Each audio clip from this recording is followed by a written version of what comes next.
JIC সেলে গুমের মামলায় শেখ হাসিনা সহ ১৩ জনের বিচার শুরুর আদেশ দিয়েছেন আন্তর্জাতিক অপরাধ ট্রাইব্যুনাল। সেখানে আছেন সহকর্মী আফজাল হোসেন। সরাসরি যাচ্ছি তার কাছে। আফজাল, 2015 সালের অক্টোবর থেকে 2024 সালের 5 আগস্ট পর্যন্ত ডিজিএফআই নিয়ন্ত্রণাধীন জিআইসি সেলে নিয়ে গিয়ে আটক করে গুম করে অপহরণ করে নির্যাতনের যে মামলা, সেই মামলায় আজকে 13 জনের বিচার শুরুর আদেশ দিয়েছেন আন্তর্জাতিক অপরাধ ট্রাইব্যুনাল 1। এর মধ্যে 1 নম্বর আসামি হচ্ছেন শেখ হাসিনা, সাবেক প্রধানমন্ত্রী, এবং 2 নম্বর আসামি হচ্ছেন তার নিরাপত্তা উপদেষ্টা তারেক আহমেদ সিদ্দিকী। এর বাইরে সাবেক বর্তমান 11 জন সেনা কর্মকর্তা রয়েছেন। তার মধ্যে 3 জন আসামি গ্রেফতার রয়েছেন, তারা কাঠগড়ায় উপস্থিত আছেন।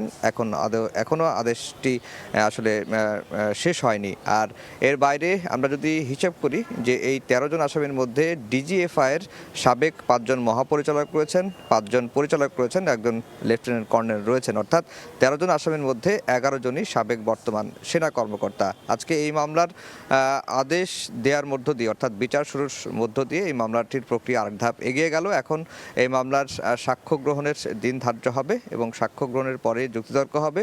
যুক্তিতর্কের পরেই এই মামলাটি রায়ের দিকে এগিয়ে যাবে। এর বাইরে টিএফআই সেলে, অর্থাৎ র্যাবের নিয়ন্ত্রণাধীন টিএফআই সেলে যে গুম করে নির্যাতন করে অপহরণ করার যে মামলা, সেই মামলাটিরও আদেশের জন্য অর্থাৎ বিচার শুরু হবে কিনা। এই মামলায়ও 17 জন আসামি রয়েছেন। সেখানেও প্রধান আসামি সাবেক প্রধানমন্ত্রী শেখ হাসিনা এবং তারেক আহমেদ সিদ্দিকী রয়েছেন। একই সঙ্গে রয়েছেন সাবেক স্বরাষ্ট্রমন্ত্রী আসাদুজ্জামান খান কামাল রয়েছেন।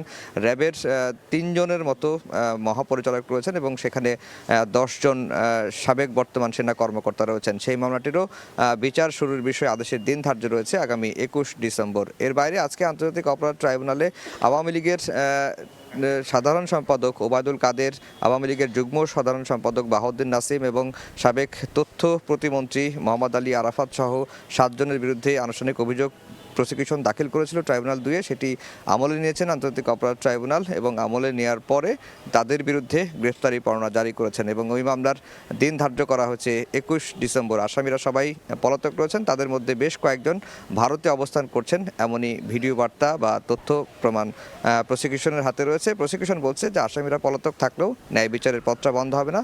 তাদেরকে চ্যালেঞ্জ জানিয়েছেন তারা যেন দেশে এসে মামলাটি ফেস করে। তো এই ছিল ট্রাইব্যুনাল থেকে আমার কাছে সবশেষ খবর। সরাসরি যুক্ত ছিলাম আন্তর্জাতিক অপরাধ ট্রাইব্যুনালে।